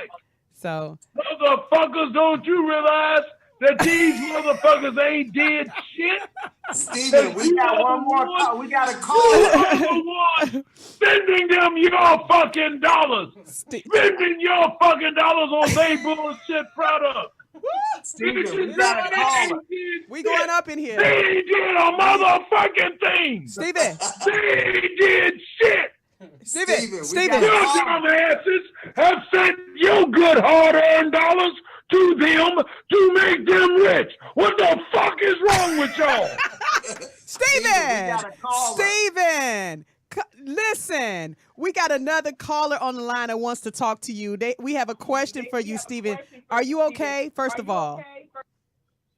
I'm so cool. Okay. Is Tina still there? Okay. Wow. Okay. I really wanted to get Tina in here. Okay. You know what? Unfortunately, we have came down to the last couple of minutes of the show, but we have so enjoyed you. We have so enjoyed you. So listen, this is what we do. I would love it if you would just give us some last words, as well as, you know, where they can find you, where they can see you, what networks they can tune in to watch your shows. I said that with a plural. Shows, y'all. He's on shows, as well as movies, Birds of Prey, the Harley Quinn story. What is it? The Emancipation of Harley Quinn. So he's on that movie as well. So if you would leave us with some last final words, Stephen, we would be so grateful. Watch all the shows that are on now. Okay. I'm doing All Rise. I'm doing Snowfall. I'm doing Home Before Dark. I'm doing Stomp Town. Okay. I'm doing Harley Quinn is a movie out there. Again, I can't tell you how much I'm a blue collar worker. Yes.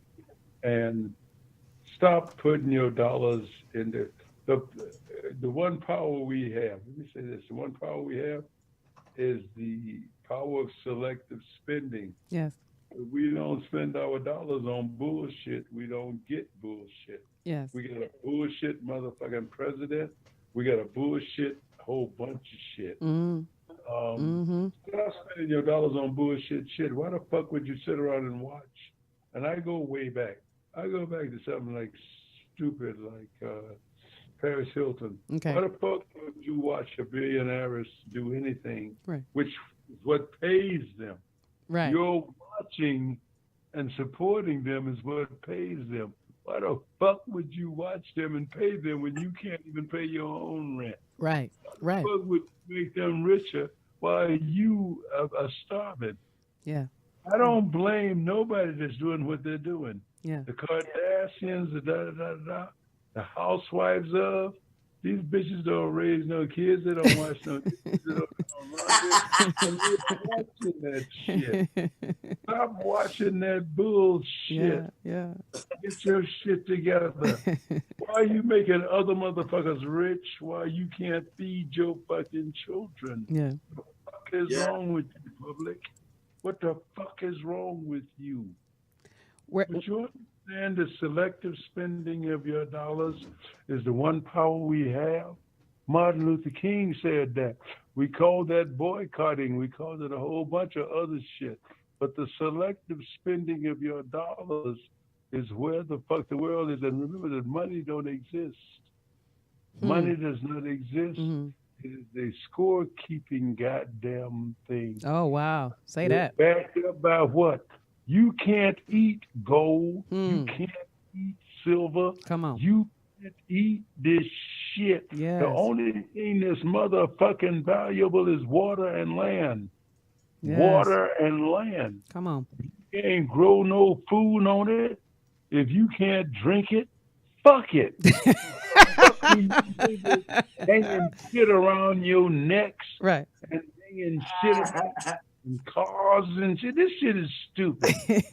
Where you motherfuckers don't get this by now? Fuck you. Where can they see?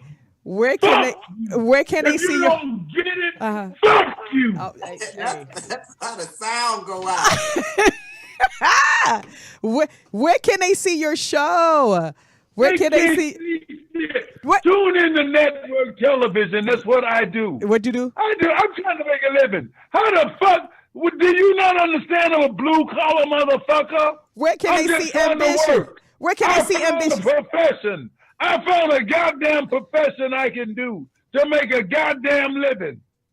I found a fucking profession I can do to make a living. That was some brilliant work right there, Steve. That was brilliant.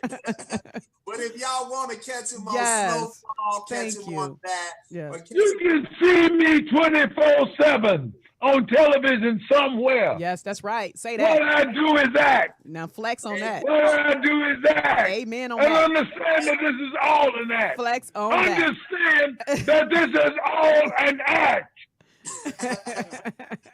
Hey, Stephen, it's on me now. All right, Evan. You gonna come upstairs, Evan. You gonna come upstairs You gonna come upstairs and have a drink with me? Yeah, I'll be up in a sec. I made the cover of Oh, Kofi. you know, So to get a copy people, of Kofi wait a minute. Audience people, Uh-huh. this is entertainment. Yes, yes. And don't think nothing, anything they say that's reality TV is fuck you. Kiss my ass. Ain't nothing that they call reality. It's not reality, it is scripted. That's true. Except 2020 Vision, baby, because we right here just doing this live right now. All What this we're is happening doing right in front now, of your face. what we're This shit is doing really right going now on, y'all. So it's reality. yes, this is reality right here.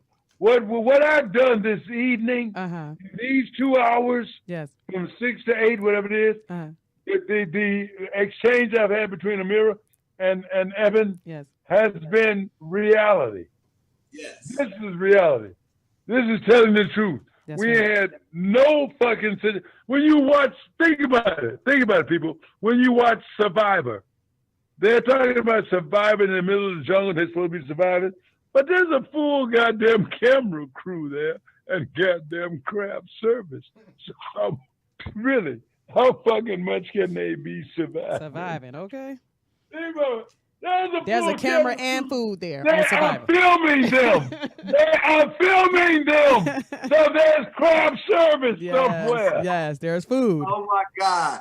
You hold on, Oh, Steven. so Evan. Oh my God. Come he on, has- get in here. Thank you, bro. Thank you for coming again for us. So let us know. Wow. But I want people to go to KofiaMagazine.com, pick this magazine up. I'm on the cover, and it's a great cover story. Okay. You can hit me at IG, Evan Lionel, 2898. IG, Evan Lionel, 2898. Or you can go to Facebook, Evan Lionel Live. Google me, hit me on Facebook or IG, Evan Lionel, 2898. KofiaMagazine.com, pick up your copy. I'm on the cover, as well as check out the documentary Dad Speaks. I'm featured in that. You see what motherfuckers are doing? Everybody promoting themselves. Everybody promoting themselves. I said, fuck a promotion. Fuck a promotion. What's your handle? Just give me a goddamn job. Evan. I want to do TV. I want to do TV. You're doing TV. What's your handles, Evan? Tell them where they can find you. That's all I want to do is TV. Tell them where they can find you, Evan. Handles are Evan Lionel 2898 at Evan Lionel 2898 and Evan Lionel Facebook. And go to KofiaMagazine.com. You can get the magazine. I am featured on the cover. Congratulations. This was crazy, Ameerah. Like I told you. You told me it was going to be. I strapped on, though. I was ready. I was definitely ready. But I want to thank you. I want to thank you both for coming to the show. Thank you for coming to 2020 Vision. Thank you, Steven, for spending this time with us. I know you're at home relaxing and just being you, but we love the fact that you shared your energy with us today. Believe me, you took us higher. You taught us and you inspired us. And thank you for sharing yourself with us. Thank you for being real with us. Ameerah, I don't know what I did, but thank you very much for having me on. I'm excited about this new medium now. Yes, honey. We doing This has it. been around forever, but I may be doing this every goddamn week now. Hey, you can come, you're more than welcome. I'm just saying, you're more than welcome on 2020 Vision. And thank you, Evan, again for co-hosting, being the co-pilot on this ship. You've been bringing wonderful guests to the show. Drip the Mic Network thanks you as well. And I'm having fun. I'm having a blast. So, we're going to get in the lab between you and I, and we're going to figure out what else we're going to do. But I want to thank you guys so much. Thank you, Ameerah. Yes, thank you. So, my name is Ameerah the Songstress, and you have been tuned into 2020 Vision on Drip the Mic Network, as well as UBN Studios. You can find me on Instagram at Ameerah the Songstress, YouTube at Ameerah the Songstress. Please subscribe at YouTube at Ameerah the Songstress. And you can also find me on IG at Ameerah the Songstress. And if you're interested in the music of Ameerah the Songstress, you can find me on anywhere, Tidal, Spotify, Amazon, wherever you like to listen, Pandora, I'm there and I'm available. The moral of the story is hire, be prepared, do what you know how to do. And as Steven said, wake up every morning and create your own reality. And remember, Stay focused. No regrets, no regrets, no regrets. Let me fix my crown, baby. Like dominoes, yeah, it's going down. My feet off the ground, elevated. You feel my soul when you hear my sound. And I don't know why you're like a red light that don't ever change. And you should know why I'm merging to the other lane. I'm getting close, I'm up next, no regrets. Making hits is a reflex. I'm getting close, don't take a second to second guess. Riding high so you know I'm blessed. Oh yeah, I'm getting close, I'm up next, no regrets. Making hits is a reflex. I'm getting close, don't take a second to second guess. Riding high so you know I'm blessed.